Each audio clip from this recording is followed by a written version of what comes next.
Tuesday. To Hobby Evolution episode 852. It's warming up, baby. We got the chairs, the patio chairs outside for the first time in 2023. Had a little after work sunshine time in the back. Wife and dog played, went for a dog walk. Enjoyed the beautiful weather. It's only going to get warmer. We're going to hit close to 80 degrees tomorrow, which is phenomenal. It's about frickin' time. It's April 11th. We dealt with some crap in March. We're also plowing forward on the new house. Stopped by yesterday, and footings are getting ready to be poured for the porch and the deck. Insulation starts today. They sucked it out. They sucked the old insulation out last week. New insulation going in today, and that means drywall might start this week. Might start toward the end of the week. I think insulation's a 2-day process. So today, what is today? Tuesday, Wednesday, maybe Thursday, Friday, we get drywall going. So once the walls start going up, then I'll be like. Although I went down to the basement yesterday for the first time in a couple of weeks, and HVAC and electrical and plumbing is all finished. So I hadn't seen it since that had all finished up downstairs. So it's like, ooh, it's starting to come together a little bit more so than just a bunch of unfinished. And here we are in April. So moving forward on that, I think maybe I'll provide an update ahead of drywall, maybe on the basement rooms. I'm going to run over there this weekend. I don't have any plans this weekend, so I think I'm going to run over there and get my shelves. These shelves, I've got 3 of them in the basement, just waiting for us. So I want to adjust the shelves so I can have just one box per shelf, which you can't do it with these plastic ones, but you can here. And I didn't realize that until after I put all of these in. So I'm just leaving these as is, but I'll start from scratch with the new shelves at the new house. I'm wearing a different hat today. I'm like, man, I've been wearing that SGC hat like every day. It's time to switch it up. I'm going to talk some Cubs baseball today. Going to talk baseball. Going to talk minor league baseball and how freaking difficult it is to watch the minor league games. So we're going to talk about that, and I'll show off a couple of cards I received in the mail yesterday. So I got this Cubs hat. My buddy Ryan, ripping one-handed, gave me this hat. One of the Madison card shows a few months ago. Love it. And what I love about it, it's not like a high top, but it's not like the flat hat. I don't know what I'm trying to say. Nice curve to the bill. Reminded me, like nowadays, this isn't like cool. This isn't the in thing. Like curved bills on hats is like old man. It's like, get your New Balance, get those Bozzy socks with your curved hat, you old man. So curved hats are like old man now. Back in the day when I was, in grade school, junior high, high school, like you were a nerd if you had a flat bill. Like flat bills are like the cool thing. Back when I was growing up, no, you had to curve that hat. It was almost like when you bought a new hat, you curved it much like you spent time with your glove. You've got the beeswax and you're putting books on it and you're just breaking that glove in. You broke these hats in, you curved the bills. That's not cool. It's old man thing to do now. I remember I was I think I was in junior high, 6th grade maybe. We were at a junior high basketball game and I just got a new hat, probably a Cubs hat. And the bill was flat. And this a-hole David Wiffles, he's a cool dude. David Wiffles, he was a year older than me. He's like, you gotta curve that bill. And that mother effer took my hat and like bent the bill in like half. And it wasn't a nice curve, it was like, I'm like, you freaking a-hole. David Wiffles. So we're going to talk baseball. Where are we at in the chat? By the way, the Facebook group, I posted the link. We're on time today. Can you believe that? We're at 162 members. Holy cow.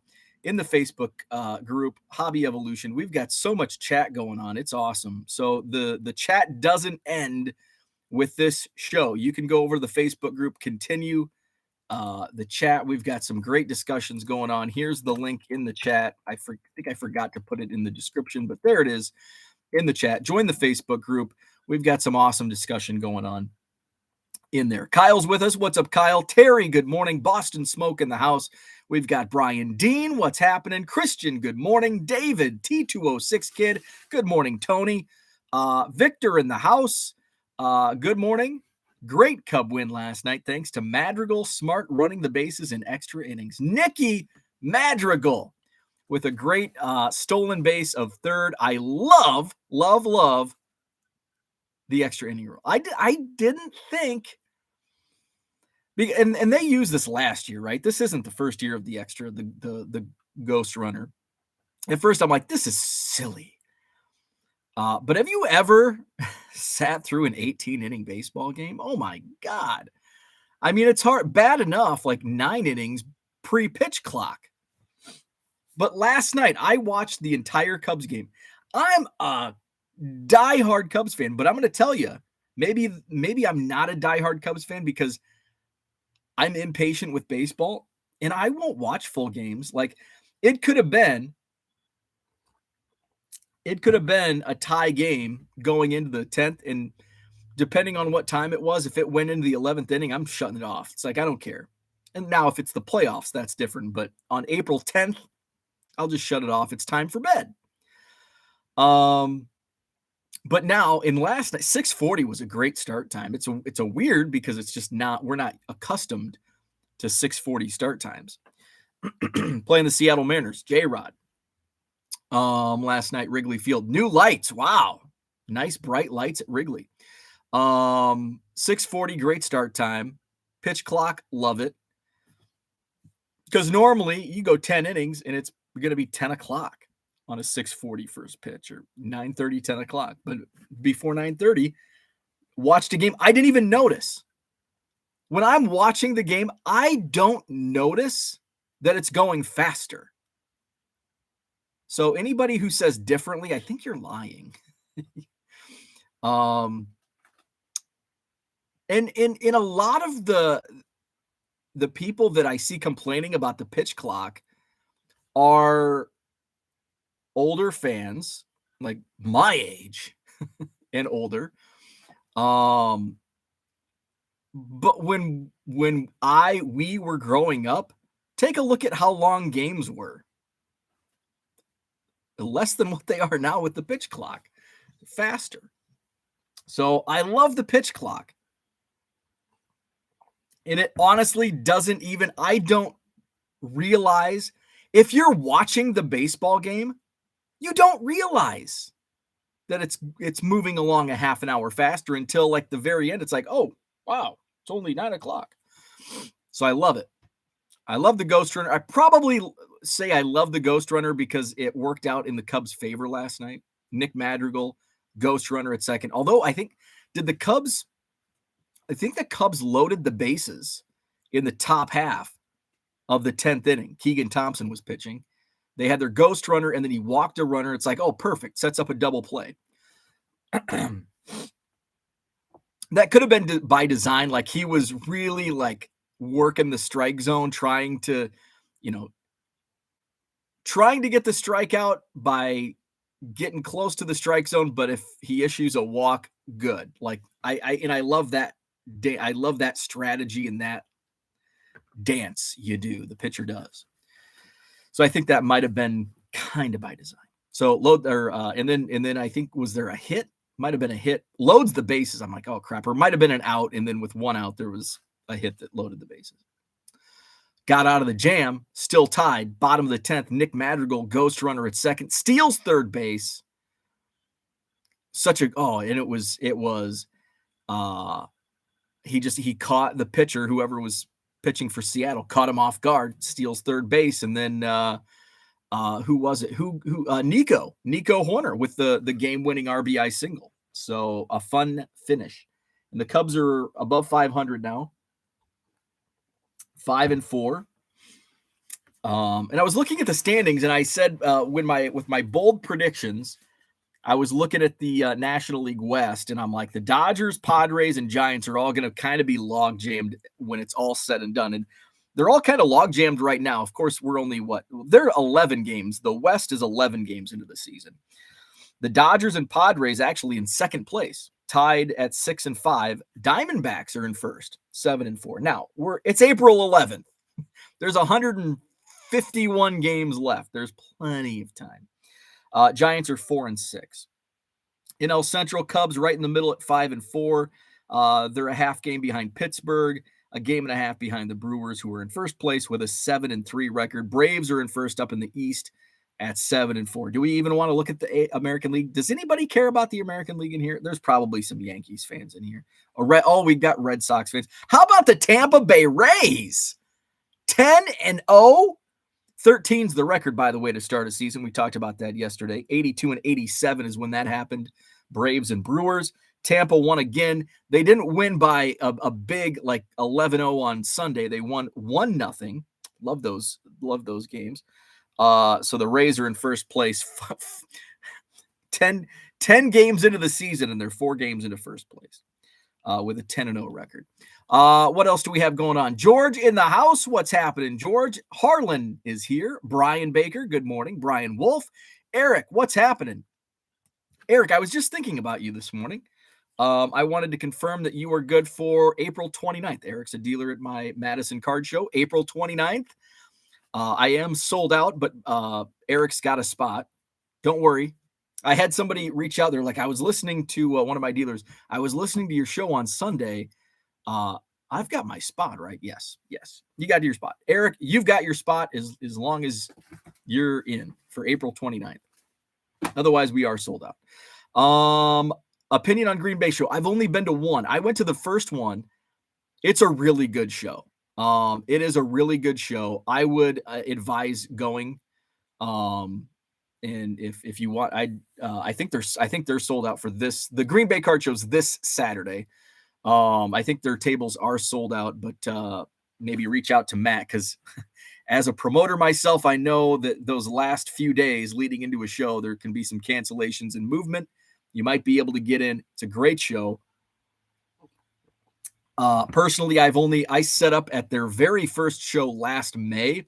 I did really well, and it was a great trafficked show for the first time, which even during the boom times, it could be a dicey game on a very first show for a card show. But Green Bay was great. I haven't been since. Some of the dates didn't work out this month. I've just got so much other stuff going on. I didn't want to, this is the only weekend I have free, so I wanted to keep it that way. But from all the feedback I get from other dealers and from people that go and buy as customers, it's a great show. So I highly recommend the Green Bay card show this Saturday. I think it's at the KI Convention Center in Green Bay. So check it out. John wants to make berets great again.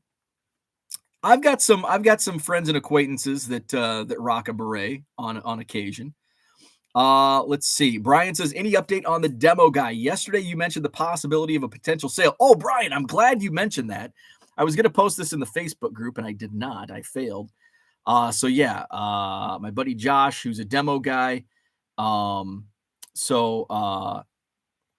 the text at? Here it is. So Josh and Mark are the demo guys that demoed our new house. So they were talking. So Mark's the guy that we work with, and then Josh kind of helps him out. I think they're friends, and he just works with them. And so he texted me during the show yesterday, and he's like, hey, I was going through Mark's collection. He's got some really nice stuff. Do you buy old cards? And I'm like, you never know when somebody reaches out, and this is why you always ask, like, let me see some pictures. like old cards could be 30 years ago. Well, what was 30 years ago? 1993. 40 years ago, 1983. So it's like I've got some old cards from when I was a kid, 1989. So no, these are old cards to me. So the first card he showed was a 1954 Johnston Cookies Henry Hank Aaron. I'm like, wow. And so I don't know if can you see that? So yeah, that comes up nice. So that was the first photo. I'm like, ooh, that's nice. I think that's the 54. Then here's the this is just a Willie Mays. That's not much special. The Hank Aaron, the 54s sells for 1,000 plus, and this one looks like it's the top left corner looks like it's soft. The top right corner looks really good. It looks I mean, from my untrained eye, it looks legit.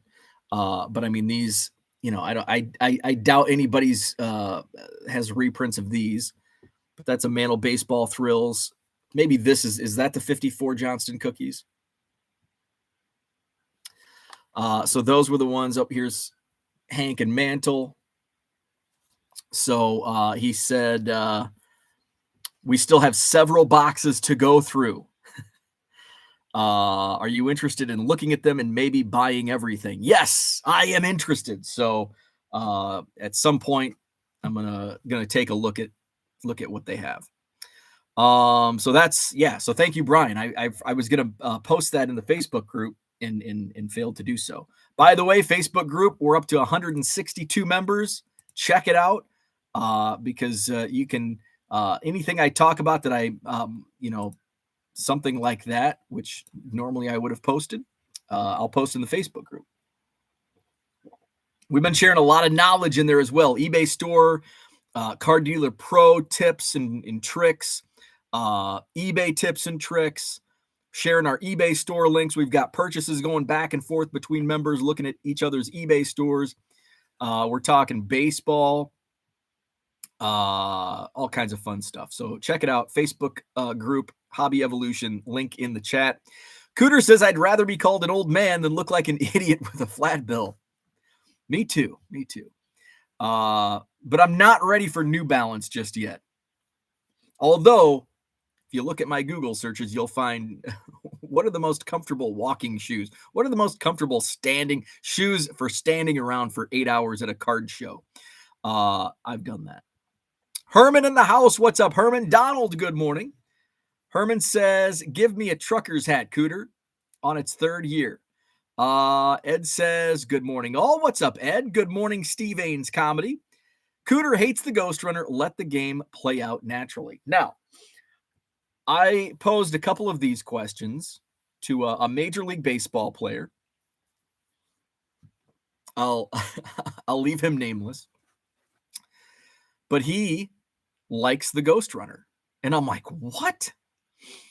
And he says, have you ever sat in a bullpen for 18 innings? No, I haven't. So he's a fan of making the game move faster. And he's also a fan of the pitch clock. John says pitch clock should be replaced with bulks that get progressively hotter. The more you wait, the hotter the ball is. Same with bats. That's kind of fun. George says, I wear flat bill trucker hats. I'm a hipster. Are they like PBRs, like the hipster, like that's the hipster beer, PBR? I don't know why. How do hipsters come upon? I'm not a hipster. I haven't ever been a hipster. So I'll pose this to George. He's a self-proclaimed hipster. So how does one like become a fan of different products in that realm of hipsters? Like, what do hipsters decide? Why do hipsters decide we're going to make PBR cool amongst our group? Maybe it's just like somebody gets like, maybe it's just like a follow the leader. Like somebody proclaims PBR is my favorite drink. And then other people like, yeah, that's cool. I'm going to follow him and her. And all of a sudden, all the hipsters are drinking Pabst Blue Ribbon. Maybe that's how it works. I don't know. Kevin, what's happening? Good morning. It's been a minute since I've been live. Welcome back. Steve says all is well in the world where the Rays are 10-0. End games in ties if you don't want extra innings. No. Give me ghost runners. Ties suck. There should not be ties in baseball. Ghost runner. Ed is an old curmudgeon, and I love the pitch clock, but I hate the ghost runners. Okay. I love the pitch clock. I can say that with authority. I love the pitch clock. Now, ghost runners, I may be a little biased. Is it bias or biased? I think it's just bias. I don't think there's an ED on bias. I think it's just I am bias. I am maybe a little bias on the ghost runner because it worked out for the Cubs last night. Had the Mariners started with their ghost runner at second and he scored and the Mariners won the game, maybe I'd be singing a different tune this morning. But since the Cubs made it work and won the game, I love it. Maybe that's why. Maybe there's a little bias.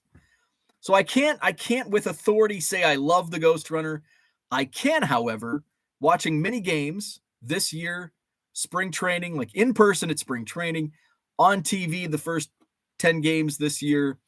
I watched some minor league games last year with they had the pitch clock last year. Love it. Love the pitch clock. Ghost runners, I like it. I'm going to say I like it. I like the ghost runner. I'm not going to say I love it. I like the ghost runner. Good morning, Johnny Boy Cards in the house. Where we at? Let's see. Let's go Yankees. There we go. We've got the AL. I forgot Steve. He's a Rays guy. So we've got some AL fans in here. Rays with 3 straight shutouts. Yeah. Now I'm like rooting. I'm rooting for Tampa Bay. And I've got to dig out my Wander Franco rookies because that big Bowman bulk buy from Janesville, Wisconsin a few weeks ago. There were quite a few Wander Franco rookies in there. So I've got to go find the box and dig those out, because I know those are going up. David Mercer, go Rays. If they can sweep the Red Sox, they'll tie the record. Yeah, they've got 3 more to tie. Eric is in. Okay, I'm gonna put you down. I was counting up my dealers for the April 29th show, and then I realized like most of my regulars I hadn't typed into my spreadsheet yet. And so then I start typing in like all the regulars, and I'm like, I've got to check. Like Eric, I wanted to check with you. There's some others that I still, even though I wrote them down, I need to check with them. And I'm like, oh crap, I am sold out. And once I reach out to everybody, I might be oversold. So I've already turned, I think, two dealers down. They would have been first timers. I've turned 2 down. I've turned 2 or 3 dealers down for, let's see, 1, 2, 3. I've turned 3 dealers down for they wanted more tables, and I'm like, I can give you 2. I think one person wanted to go from 3 to 4. I'm like, I gotta cap you at 3. So it's gonna be a crazy busy show. April 29th, Madison Card Show, Sheraton Hotel, John Nolan Drive, 9 to 3, free admission. I'll be set up with my quarter boxes. Hope to see you there. John says, Bo, have you ever told a story of the first time you set up at a show? Oh, that's a great question. I don't think I have. I can't with certainty remember my very first card show setup. I think I set up at a card show as like a 10-year-old, 9-year-old in like 1991. This was like at the height, of course, the National in Anaheim, all-time record. The hobby was just at an all-time high. So there were like in my small town of Anawan, Illinois, within a 10-mile radius, or actually 12 miles. Kewanee was 12 miles according to the road sign. Within a 12-mile radius south and west, there were like a dozen. No, not a dozen. There were 4, 5, 8. There were 8 local card shops in 3 towns within a 12-mile radius. of like the middle of nowhere. Today, guess how many card shops are in that same radius? A zero. And actually, it went from 8 to, I think my favorite one was Hearts Cards, and it was probably my favorite because it lasted the longest. It was in Geneseo, Hearts Cards in Geneseo, and I think it survived. It survived the post boom of baseball cards, but then they got into Beanie Babies. But I think that might have been the death knell to Hearts Cards, was when Beanie Babies went under, Hearts Cards went under. So I think it lasted like into like 2000. Well, it might have ended in the late 90s, because I got back into it in 98, and I would drive to Kelowna. So Hearts Cards probably, or they were like maybe only doing Beanie Babies by that point in time, 98, 99. Anyway, so 91, like there's 8 card shops, there's card shows in every small town. In Anawan, Illinois, population 800. We had a community center, right? We call it Uptown in Anawan, not downtown. In our Uptown, we had a community center, and we'd have a monthly or every month show for maybe a year, maybe 2 years during that big boom. And I think one of those times I set up, because a table was like $5 back then, $10 for, it was probably 20 tables. It probably cost $25 to rent the building, because it was just a small community center building. I probably didn't sell a card, but I think I did set up one time as like a 9-year-old in 1991. I don't really remember much about those shows. Once I became older, I'm trying to think of my first card show that, like, as an adult, probably would have been, where would I have set up? It was probably in Springfield, Illinois. It was probably with my buddy Dave, Arnie. Did I set up at any shows before? We might have done a Peoria show at the River Center. I don't even remember those. Like, I honestly don't remember my first shows, like, as a dealer. Like I remember doing them and going to them, but I don't really remember much about setting up. Like, I remember some of the early shows I did, I always thought I would bring like more stuff than I needed to, and I'd bring junk. And it's funny what did sell. But I don't really remember much about the early shows I've done. Paul Heath, what's happening? Good morning. John says, I figure every Madison resident has a beret or two in their hat rack. Probably. My hat rack's missing one. George says, I'm also bald with a beard and wear a fedora and Ray-Bans. If that's wrong, I don't want to be right. You do you, right? You do you. You shouldn't be buying vintage collections. I shouldn't. It's not my wheelhouse. When I looked up comps on that Hank Aaron, it's like, oh, this is not my wheelhouse. This is not my lane. So I don't know if you say that tongue in cheek, but you do have a point. It's not my specialty. Because it's not like, my lane is like bulk, low end, but I do want to get, I want to have some cards that, that attract. And it's probably like a 1954 Hank Aaron is probably not going to attract the customer base that's going to buy other things in my eBay store, right? Like, if somebody's after a 1954 Johnston Cookies Hank Aaron, they're likely only looking for a 1954 Johnston Cookies Hank Aaron, or, other Hank Aarons or other oddball vintage. They're not looking for Wander Franco. They're not looking for Bowman. They're not looking for Topps Pro Debut, which is a bulk of what my eBay store is. So in that fact, it's like, when I want to bring in higher end cards to my eBay store to attract volume buyers, it's, a Wander Franco autograph, Mike Trout's, Jason Dominguez, Derek Jeter, those types of cards. So you do have a great point, but I'm still going to look and have fun looking through what all they have. And maybe he does have a bunch of junk that I can get for a good price. We'll see. Card Hobbyist, what's happening? Good morning to you. John says your Major League Baseball player has grown up in a nanny state. Terry says, I never heard of New Balance being associated to old people until after I bought some. Now I resemble that remark. Oh, yeah. New Balance were like an old people thing back when I was in high school because I remember my dad rocked them. It's like, yeah, old people wearing New Balance. Let's see. John says hipsters drive electric bikes. Damn it. Does that make me a hipster? It's nice. And I'm going to freaking rock my hipster electric bike this week.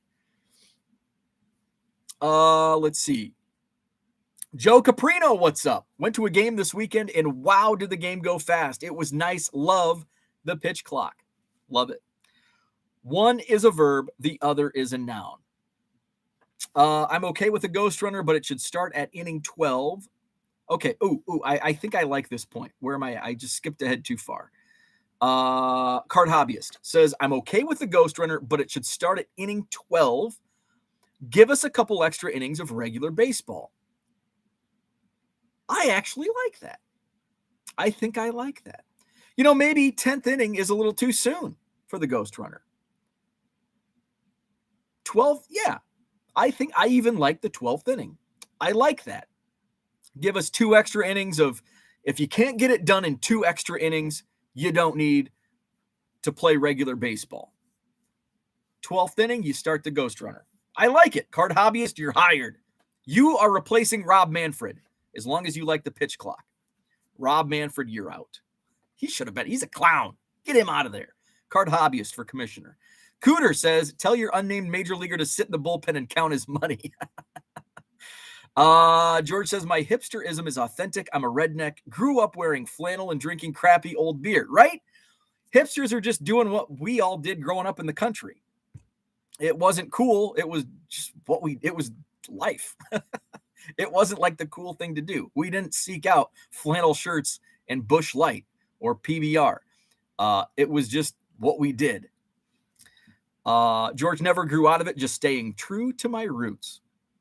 Uncle Rich, what's up? Good morning. Talking Tatis. Good day to you, sir. Let's see. I say good day to you, sir. I was in a break. Gosh, I wish I remembered which break it was because I really enjoyed watching the break. And the guy who was breaking always said, sir. Good day, sir. Or how did he say it? Damn it. Because I was in a ton of breaks. I think it was the player breaks that I was in for was it Tops Update, whatever it was. I think I'm subscribed, and every once in a while I'll see their breaks going. It was just enjoyable, his commentary, and he would always say, good day, sir. Zach and Porter, what's up? Good morning to you. Stopping in to say hello. Thank you. Zach Brown Band used PBR in a song, and it started making a huge comeback after. Interesting.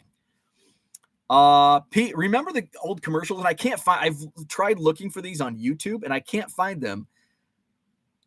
Maybe, am I just imagining things? But do you recall Pabst Blue Ribbon having commercials in like the 80s, and their slogan was PB Army ASAP? And like I've looked for commercials and I can't find them anywhere. I wonder if I can Google it.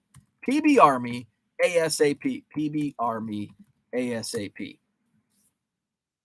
Oh, well, there's a freaking commercial right there. And there's sticker. You can buy bestpabstshop.com. You can buy stickers. PB Army ASAP. PB Army ASAP. They even have t-shirts. Okay. So maybe I was dreaming this or something. It's even on Urban Dictionary. PB Army ASAP. An exclamation said when one is running low on a beer and is in dire need of another. Only said when drinking PBR. Also used when needing a fill of beer bong. PB Army ASAP. Let's see where we at. PB Army ASAP. Small Town Collectibles, what's up? Do you list the same card multiple times on eBay, or do you go into eBay and edit item amount even if you list cards months apart? So that's a good question. This has been a topic of debate now for a couple days, and I've touched on it a couple times. And I believe it's also a discussion in our Facebook group. Check out the Facebook group. Link is up here in the chat. there was also a Twitter thread, I think over the weekend, about this very topic. I do both. If it's, I'll be doing quantity listings a lot. I need to finish off my 2022 Topps Heritage Minors singles, and I have them already. Now I'm going back because I opened like a case and I listed them in quantity format, and then I opened 2 more cases, sorted them out, and I've been slowly going back into the listings and adding.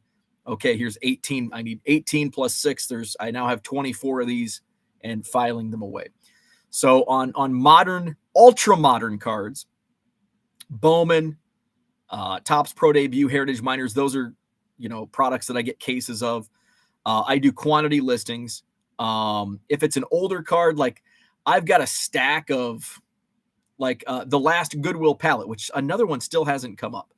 The last Goodwill palette had so many junk wax rookies. Awesome, because they move really fast too. And we're talking like a stack of 25 Mark McGwire rated rookies, 25 Topps rookies. But many of them, like in the 80s, the centering is off on each one.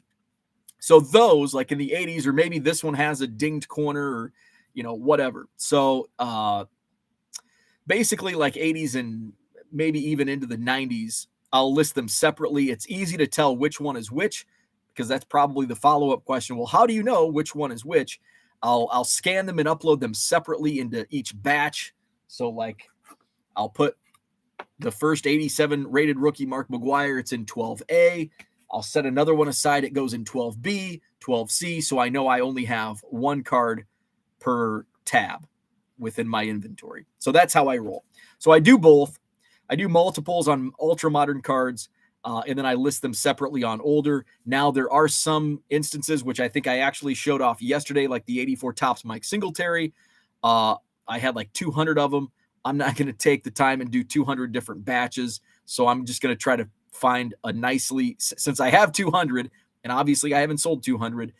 So I'll just go through and find the best centered card and go from there. And I think somebody in yesterday's chat mentioned they do the same, where they just start from the top, the best quality card, and then go down from there. So that's how I roll. Jenny says, same here, Zach, just listening in the background. Busy morning. Augusta Lawn Care, what's happening? Good morning to you. How's it hanging?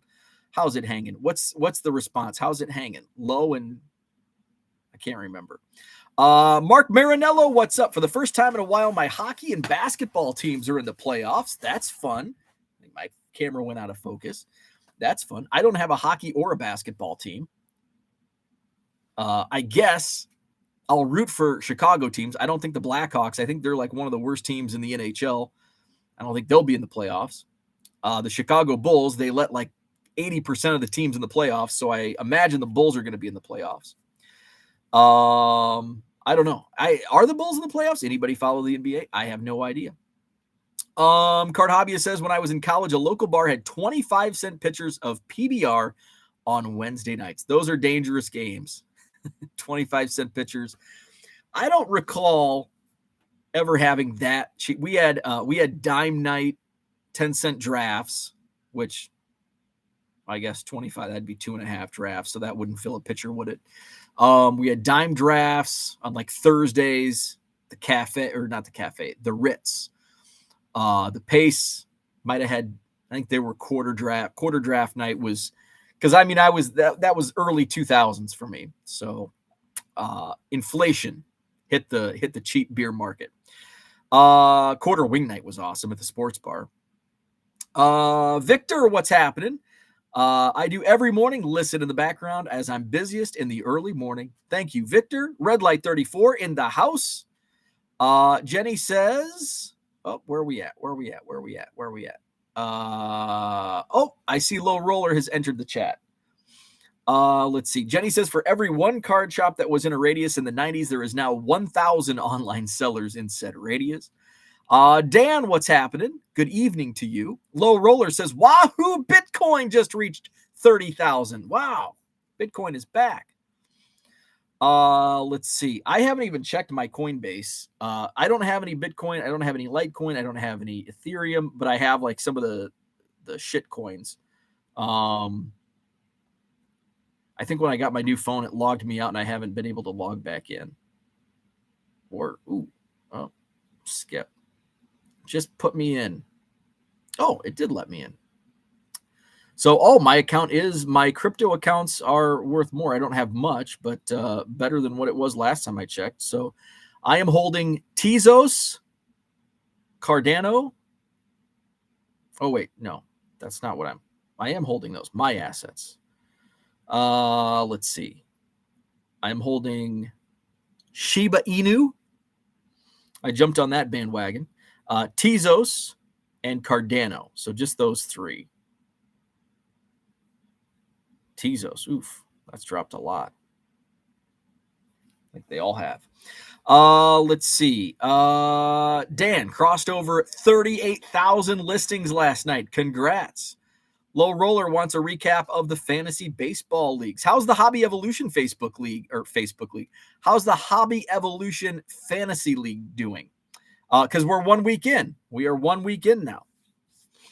I won my first matchup in my keeper league, and I'm off to a decent start here in week 2. With faster games, will they extend the beer sales cutoff? That's one thing that I wondered myself. I don't know. I think they should. Will they? I don't know. Rich says a dead person could replace Manfred and be a better commissioner. I agree. What's a ghost run? So a ghost runner, it's probably already been answered in the chat, but to Augusta Lawn Care, ghost runner in extra innings in Major League Baseball and in the minor leagues. I think in the minor leagues. When you start the 10th inning, you get a runner on second base. It's not actually a ghost. It's a real runner on second base.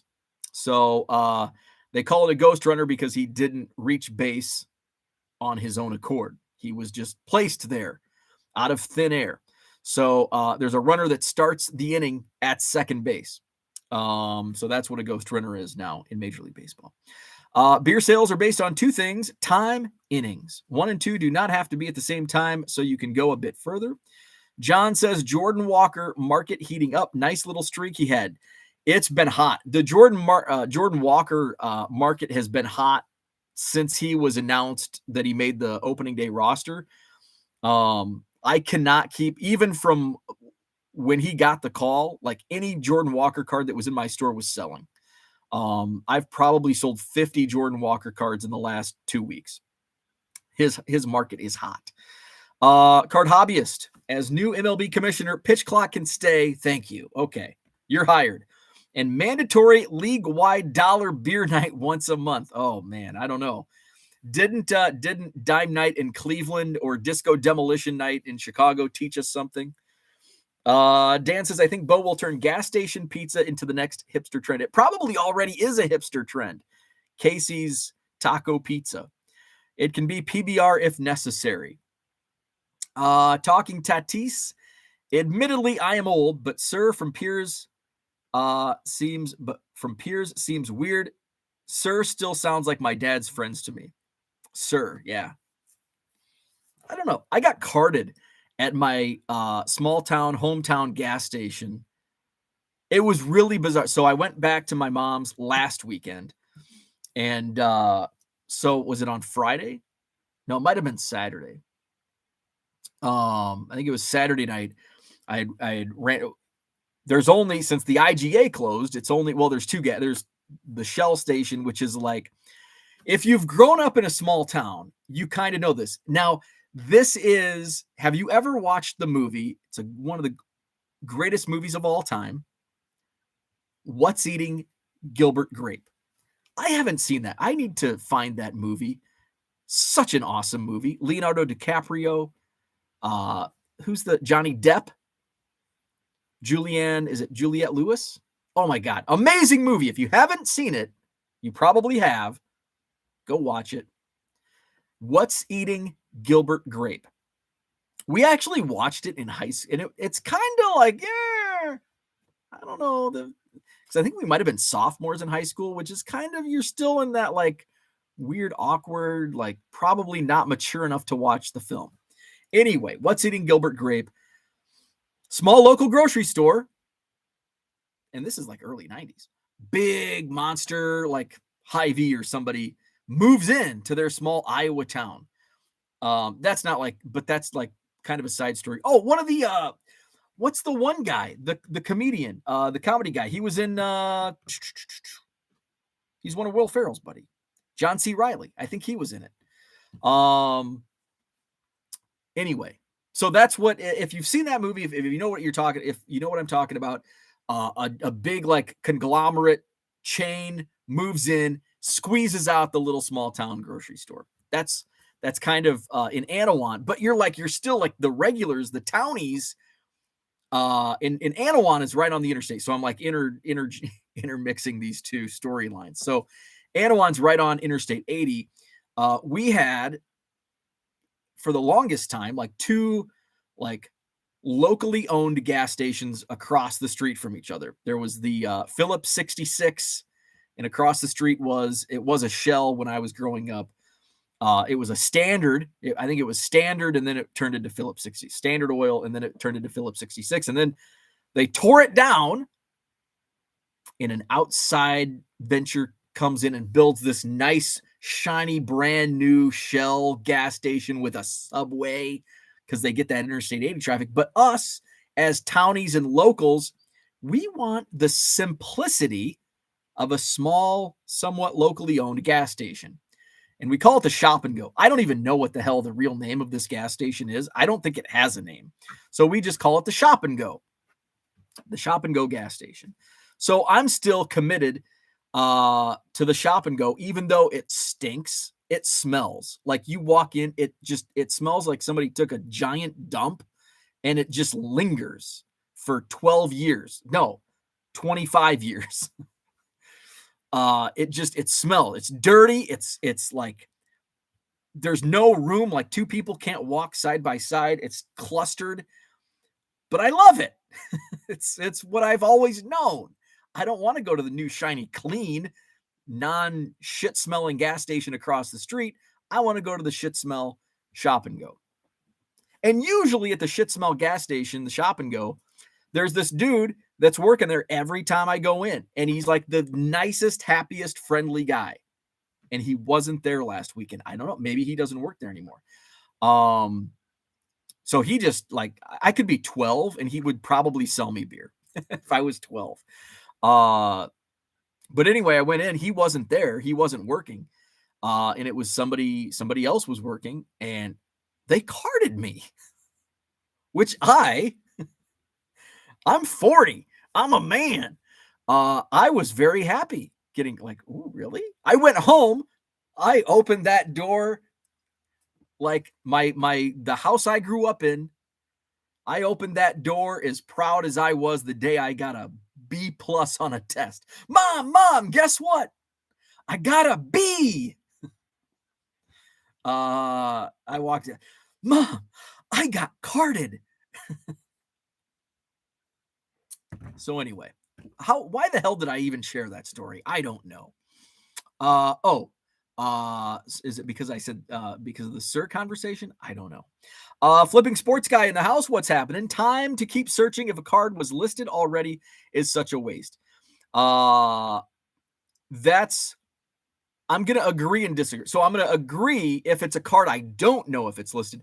If it's a card I do know, like my Heritage Minors. So I know I listed all of the non-Cubs Heritage Minors in quantity from the first case. I've sorted the next two cases. So I'm going to go back and search because it'll take me.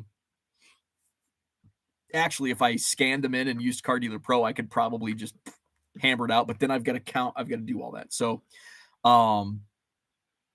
if I don't know, then I agree. Yes, it's a waste of time. If I do know I have it, then it's easier to go back. If it's quantity, let's see. Eric says those were cool. What's up, baseball card curmudgeon? Jenny agrees with Flipping Sports Guy. For a 30-cent net profit, just list them when you got 60K free listings.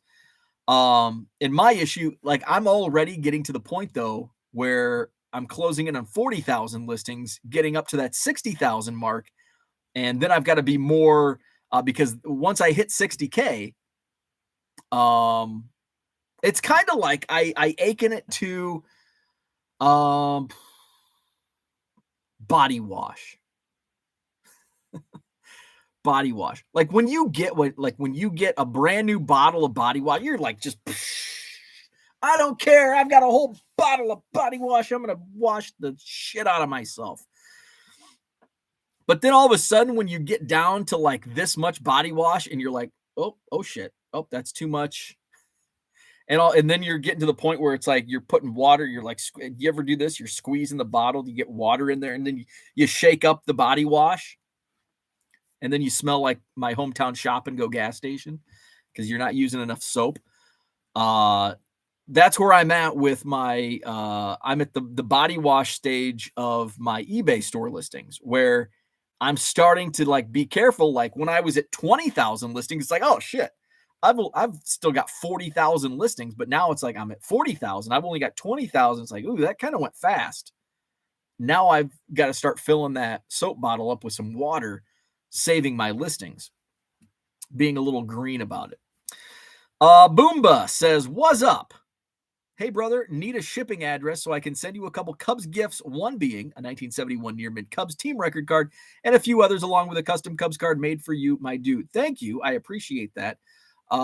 Here, if you go to this website, my P.O. box, I think just scroll to the bottom. Just go to 1millioncubs.com. And let me just confirm that my address is there. Yes. So address remains the same. Send Cubs cards to P.O. Box 628456, Middleton, Wisconsin 53562. I miss infomercials like that with that voice, the voice of the 80s, the infomercial guy. U.S. Sports Cards. Dan, what's he say? Oh, shit. Skip too far ahead. Oh, I see Dollar Box. What's up, Dollar Box? There's Uncle Rich, Dan. Skipped way far ahead. Let's see. Where are we at? Dan says, what is an example of an ultra-modern card that you would hold back and wait to list? Does that even exist? Not anymore. No, I list everything. The only thing, I don't think that exists for me. I don't really hold anything back. No, I don't have anything that I would hold back. I list it. Quick flip. Because ultimately, especially with the inventory I'm dealing with, say it's a first Bowman Chrome somebody that's $3. I mean, the market on that card, it's very unlikely it's going to go to a point where I'd rather wait 6 months to get $5, $10. If I flip it now for $3, I'd rather have $3 today than the potential of $10 in 6 months. So I don't really hold anything back. Now there are times where it's like, oh, I think this, this could go up. But like right now, Wander Franco, I'm like digging for Wander Franco because they're going to lose. The Rays are going to lose.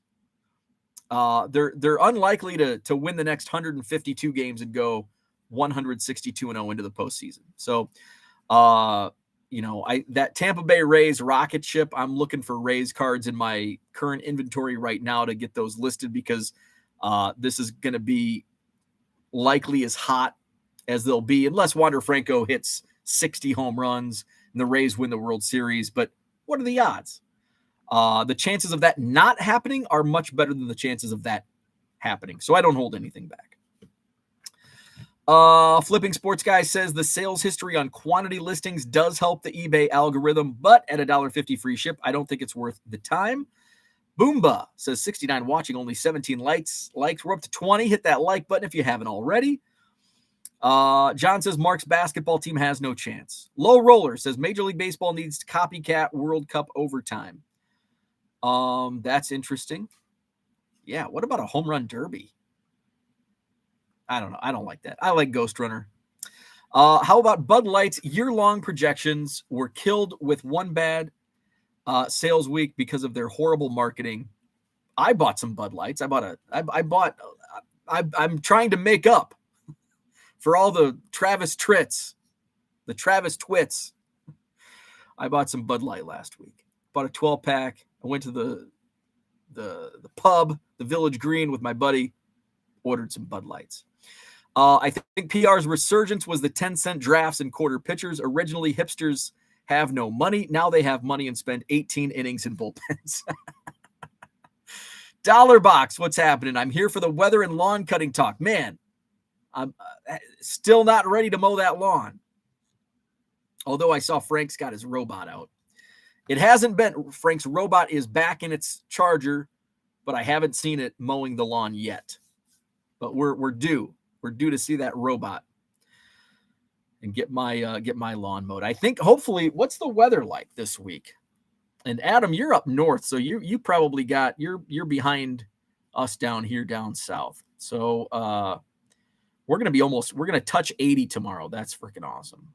Oh, it's gonna freaking rain this weekend. 66 the high on Saturday, 48 on Sunday, after being 75 today, 80 tomorrow, almost 80 on Thursday, 75 Friday, and then the weekend, it's gonna be shit.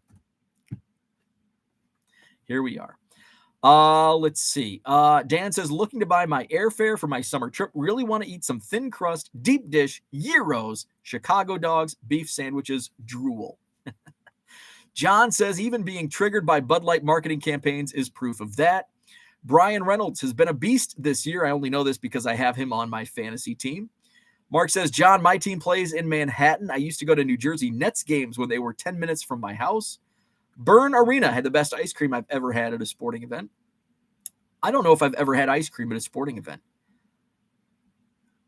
I hope that probably when I was pre-drinking age, because now it's like, I don't want sweets, I want beer. Let's see. I hope the Nets get swept. Hipsters are likely the ones who will flock to Bud Light after that campaign. Gilbert Grape, awesome. That's how city people picture Midwesterners. Probably. And it's pretty accurate too. Like, that's probably why I like the movie so much, is it's so relatable. That and Fargo, right? And Fargo is pretty representative of the upper Midwest. Don't you know? You betcha. You betcha, don't you know? People will drink Taliban beer if it's available and at the right price. John says, watching Cubs highlights at the gym, apparently the biggest plays were of a few bunts. Hey, I love the small ball. Cubs played a little small ball, base hit, run, run, run. Love it. We had the Y Mart. It was literally at the Y split of two streets, stuck in the middle of a housing neighborhood, and we bought everything there as kids, from fireworks to baseball cards to slushies. Yeah, that's small town living. Locally, it was so when I grew up, it was like in the late 80s, early 90s. We had, for me growing up, we had it all. It was like, it was literally like Mayberry. Because we had a barber shop, we had a Ben Franklin craft store, a grocery store, the library, post office, gas stations. We had a video store at one point. We had there was an old lady clothing store. We just had, if we wanted, I don't think we had you couldn't go buy a TV anywhere. We had to go to the big town with the stoplights. But we had the IGA, and then just a block down from the IGA across the street was Kimes Family Store. Now, Kimes Family Store was, it had a little bit of everything. It had, I think Mrs. Kime even had clothes in there. And there were toys and knickknacks, a little bit of everything. But as kids, we loved it. Why? It had penny candy. Penny candy. So we would go in there with $1 and just fill a brown bag full. Now, Sour Patch Kids were a penny. That was the best deal for me. Fill up on that sugar. Sour Patch Kids were a penny. Now, gummy worms were, I think, a nickel. So each gummy worm was a nickel. What else was there? Then you had higher price candy, something was a quarter. It's oh, we can't get that. We can get 25 Sour Patch Kids or one, whatever the hell this was. Man, what else was there? Was there probably jelly beans for a penny? I can't remember what else. Candy cigarettes were a dime. Maybe those were a quarter, the candy cigarettes. And then we had the Shop and Go that now smells like somebody took a big dump. But we would go out to the Shop and Go because they had all the IGA didn't really carry like good drinks of the early 90s. So if we wanted Clearly Canadian or Jolt, or remember that it sounds disgusting now that there was that drink that had like little freaking, this was in the 90s. They had the little like jelly balls in there. What the hell? I'm getting a call from the Netherlands. I've never had a call from the Netherlands before. I feel like I should take this. 3-1. If I answer a call from the Netherlands, do I get charged? And the answer. This is Bo. Hello?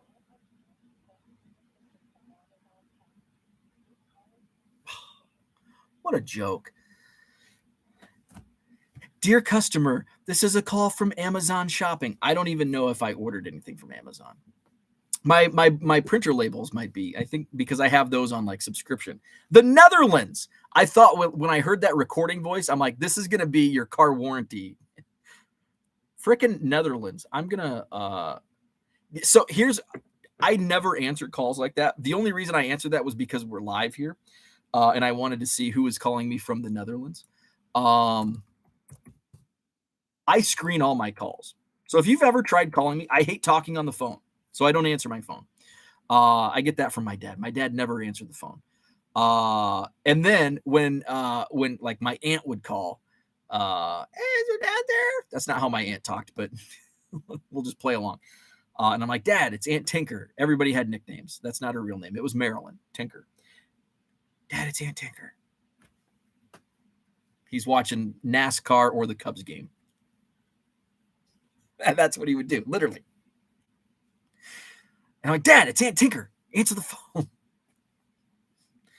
Anyway, so I Google. We didn't have Google back in the 90s.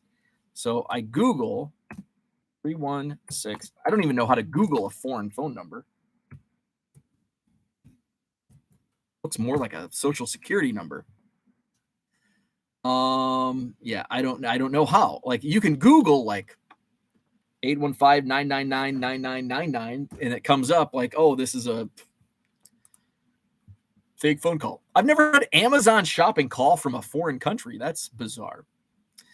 Anyway, where we at? John says 14-year-old farm kids look like they're 40. That is true. They've been smoking and driving since they were 4. Also true. Yes, John makes good points. Those are all true. I was a townie, though. I was not a farm kid. So I retained my youthish looks. The search feature in the dashboard makes searching real easy. Terry downloads the active listings spreadsheet every few weeks to quickly see if something is listed. I didn't even think of that.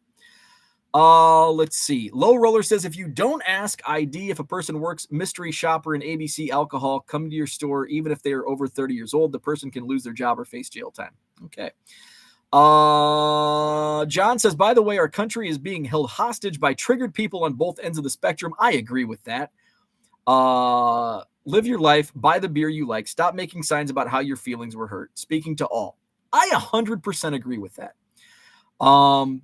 Because call it, to some people, Bud Light had bad marketing. To others, it was great marketing. But does their marketing affect the beer that you drink? Like it shouldn't.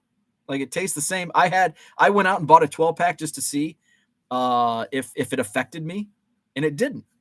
No, it tasted the same. The Bud Light tasted the same than it did a month ago. Drink the effing beer and shut the F up. And if you don't want to drink the beer because you don't like the politics on either side, whatever side it is, it can be the donkeys, it can be the elephants. I don't give a shit. But everybody has to be woke one side or another. And woke can be the elephants, woke can be the donkeys, woke can be not liking this or that. Just live your life. Like, does it affect you? Does somebody identifying as a different gender than they were born, does that affect you in any way? It shouldn't. Live your fucking life. Oops. Live your effing life. Let's see. The person received red card. You failed the test. And green card. You passed the test by checking your ID. Let's see. Zach and Porter says, hopefully Porter wasn't listening when I dropped that F-bomb. Zach and Porter says we should be taking body wash lessons from Low Roller and his Bitcoin money, not some guy who can't even afford a robot lawnmower. I know. I'm sorry. I failed. When listing duplicates, be aware that eBay doesn't like duplicate listings if they have the exact same title. Is that still the case? Because I do have a lot of duplicate listings, and they probably have the same things in there. They won't be listed and will show as errors in the file exchange results report. But if I have not had that happen. I have not had that happen. The only time I get failures is if I go over 80. But somebody mentioned the len, because I export to the spreadsheet and I use the len search. Was it I think Harlan might have turned me on to that. And I just type in E4 and it says, oh, you've got 78 characters. And I'm like, oh, close enough. So I move my bar to that 78 character limit. And so I know if I go past that on my spreadsheet, I'm over 80 characters. So thank you. If it wasn't Harlan, I apologize to whoever talked about len in Excel, because I've been using that and it's awesome. Brian says, George and I are talking cameras on the Twitter. So cool. Awesome. AA Cards, what's happening? Good morning to you. The dump that never died, the gas station smell. It's lingers for 25 plus years. John says, strike while the iron is hot. It's like waiting to go sailing when it's a little windier. That day may never come. Exactly. Jenny says, I wouldn't worry about running out of listings. It will take a few months to list 20K, and that time you sell 7K. You'll still be well under. Here's the thing. I've been listing really fast. Doing the, like, in no time at all, I've been listing 500 a day, like in an hour. Because I'm getting ahead of scanning and uploading.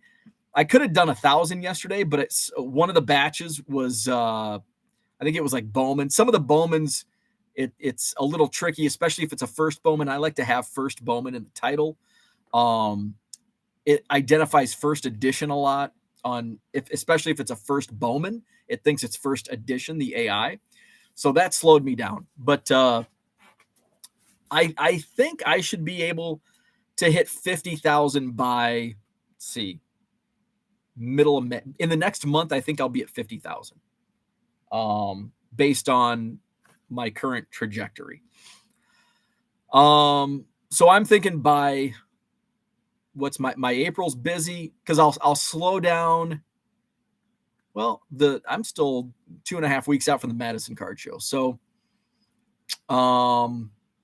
May, I've got the Dallas trip, so that'll slow me down. What else do I have going on in May? I think I have something else in May.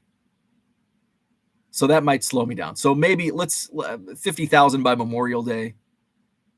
Maybe 60,000 by 4th of July. So it's coming up fast. Let's see. Jenny, you need to do variation listings if you're running out of free listings. Bring back 10-cent beer night. Low Roller says they can do the home run derby and all-star games when they go extra innings. It's perfect gamed in Burn Arena, now a movie studio. We had Wawa, where you did honest, quick shopping. We had a Unimart where you were either buying smoke bombs, condoms, rich clips, or porn. Oh, the sex bots are coming. If you were seen there, everyone knew you were up to no good. Every time I move, my camera goes out of focus. Jenny says LRS variation listings are for sellers that want to be the last to make the sale. Bazooka Joes were a nickel. Good morning, Sal Dougie. Orbits, thank you. That's the drink that I was thinking about. It had those jelly bubbles. Orbits. Orbits were gross. Chris Seawall. What was his name? Is it Sewell? Sewell lives in the... Well, it wasn't Chris unless he became a robot voice working for Amazon. Flawed thinker. Every time my father gets a car warranty call, he says he has a Yugo. Overseas calls don't charge you. Don't worry. I call the US all the time. Okay. Low Roller says that Amazon call, it's a scam. It probably was. I hung up.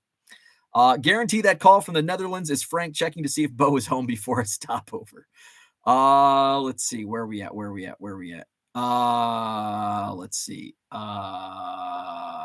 Shit. Where are we at? There we go. George says, and clearly Canadian. What about translucent American? I was clearly Canadian. I think it's always been around, but I never saw it in like the last 20 years. But we have like this weird, what the hell store is it? World Market. Have you ever have you ever gone to a World Market? It's kind of a cool, they've got a lot of like, I need to make a stop. I think it's still open. Not down, just down the road. But we were going in there. My wife needed to pick, this is like 5 years ago. I needed to pick something up. And I'm like looking around. I am just astonished. Like they carry a lot of like the candy we grew up with in like the 80s and 90s that is still made, but like it's not distributed in like grocery stores and gas stations anymore. Like clearly Canadian. Like I can't go to my shit smelling gas station and buy clearly Canadian. They just don't carry it anymore. Now, my local grocery store just down the street, the Pick and Save, they have clearly Canadian. Every once in a while, it's like, I'm going to be fancy tonight and drink a clearly Canadian at dinner. Love clearly Canadian. Our town's candy store, where all the neighborhood kids would meet to get the newest issues of baseball and football cards. The owner had a huge wooden stand which held about 20 boxes of packs. Love it. I don't think our dime store Kimes ever had packs of baseball cards. Our gas station didn't either. Even in like the boom of the early 90s, I don't remember the Shop and Go having pack. I'm sure actually, you know what? It did. Now that I remember, it was the packs of cards were with the candy bars. But I think the only time I got packs at the Shop and Go was like if I was with my dad and he'd buy me like a pack of 89 Score or whatever it was. Usually I would walk up because the IGA was just a 2-block walk uptown, and that's where I'd buy most of my cards, the IGA. Flipping Sports Guy says, I laugh at it all because Bud Light is horrible anyway, so I don't drink it because of that. Then why even bring it up? Bud Light's my go-to cheap beer. I should say domestic beer. Bud Light's my go-to domestic beer. Miller Lite is disgusting. I know it all. People say it all that cheap beer tastes the same. No, it doesn't. Coors Light is I like Coors Light. I'll bounce back and forth. Coors Light, Bud Light. That's my day drinking beers. Like if I know I'm in it for the long haul. If I'm just gonna have a couple at night, then I'll do the Spotted Cow, the higher ABV. George is a monkey. F-bomb. I dropped it. I apologize. Luke Skywalker. What service do you have to George? I'm not able to call US, at least under my plan. I use some app to call. Do you use like WhatsApp? I think WhatsApp is, or can you call on that? I don't know. Donald Davis says, love it. Drink your beer and shut up. Harlan, thank you. It was Harlan with the lens search. George uses Skype and pays for it. Let's see. I did not ask about Tylenol. LRS may not be aware that each state has their own procedures. Let's see. Zach got carded at a manicure. Oh, what type of manicure was that? Was that the off the interstate type of manicure? The massage? George says, I just keep money in my Skype account and call family that way. My Korean number is registered with it, so they know who is calling. It just keeps things simple for a small price. Let's see. Augusta says, believe it or not, they actually stopped the car warranty calls. They issued an arrest warrant for the guy behind it. Really? That's fascinating. I did not know that. Of course, he's overseas and nothing will ever happen, but it did at least stop them. The only thing they've ever done to stop these spam calls. Interesting. See, I don't answer the phone, so I have no idea who's calling me. So if somebody calls me, sometimes they leave a voicemail and I'll just text back, like, just text me. I don't want to talk on the phone. Zach says, my fingernails were so dirty they thought I was a child. You were out in the sandbox. Habanero gummy bears at World Market. Ooh, that sounds disgusting. World Market is very cool. There's one close to me. Excellent. Where are we at? Let's see. Manicure is not drugs. Why do you need ID? You just paint your toenails. Zach paints his toenails. Now you tell me. John says Unimart had 3 packs of Trojans. Always bought singles for obvious reasons. Get Magic Jack. Magic Jack. That sounds... Magic Jack and Trojans. Interesting. Where's this chat going? WhatsApp can do video calls for free, but I was using Ding Tone. Skype is great for international calls. Home internet, what a pain in the ass. Hey, neighbor. So that's what I had for today. I did... I don't want to bitch about it. But it's so hard to get... Does anybody watch the minor league games through MLB TV? For whatever reason, I think maybe the minor league or MLB TV or the minor league app, they must have like an IP tracer if you're sharing accounts, because we share an account within my fantasy baseball league. We share an MLB TV account. So when I went to one of the guys in the league's like, hey, and he's on his own, like he has his own account. And he's like, here's how, he's like, you have to go to the web. I had to go to the MLB website to figure out how to do this. Like when MLB TV said, hey, you're going to have access to minor league games now.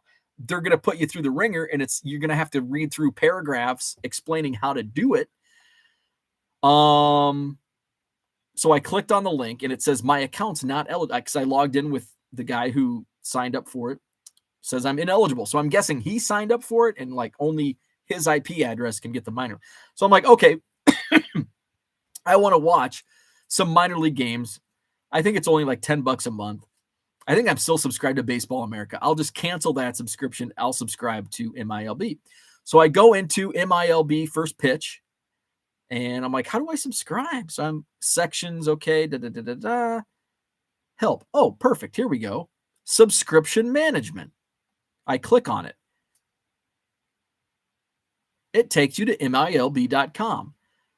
Subscription management, Apple iTunes, in-app purchase and cancellation information. Like, what the hell? How do I subscribe? There's not a link. And I'm still scrolling. This is insane. To try to access, I still don't know how to do it. So, First Pitch iOS. Supported devices. Okay, I've got that. Getting started. First Pitch is available as a free download from the Apple Store. I know that because I'm like, this is how I got here, was through the app. With First Pitch, you can follow game day real-time pitching track. Okay, I know all that. New in 2023. Okay, I know all that. I don't care. How do I subscribe? Subscription management. Apple iTunes, in-app purchase and cancellation information. If you have purchased an at-bat subscription directly through First Pitch's in-app purchase from Apple iTunes, please review the information below. But I haven't. This is what I came here for. I want to subscribe. Purchasing an Apple iTunes subscription. In-app purchases are purchased from and billed by Apple iTunes, not MILB.com. These purchases are subject. Okay, well, how do I do that? I'm like, okay, blah, blah, blah, blah, blah. So I'm like, well, maybe I have to go to the app. Or to the set. Maybe I have to go to my settings. So I go into settings on my iPhone, and I go down to my apps, First Pitch. Click on it. Allow First Pitch to access. Okay. I can't subscribe there. So I'm like, oh, maybe it's under my like iTunes subscriptions. So I go to Wallet and Apple Pay. Okay. How do I subscribe to different things? There's nothing. So if anybody knows how to subscribe to minor league baseball games on the First Pitch app, I'd like to know. I don't want to call support. I just want somebody to tell me. It should be easy. I shouldn't have to work. Like MLB shouldn't require me to call them to give them money. There should be a button. This is 2023. They should give me a button, and I enter my payment information, and they allow access, and we all live happily ever after. That's not happening. So they're not going to get my $10. So tough luck, I guess. There's a popular content creator that is more dialed into minor league baseball than anyone else. The inside info he has is endless. Well, who is it? Who is it? Tell me who. Brian Dean, have to run, shipping out a $15 Kenny Pickett rookie sold last night. Congrats. Double A cards. I know this has been answered several times, but what is a good sales conversion rate for card sales on eBay? Sales conversion, I think the average is like 5 to 7% on that sales conversion. Now, sales conversion is different than sell-through rate. I always want to make sure that's clear.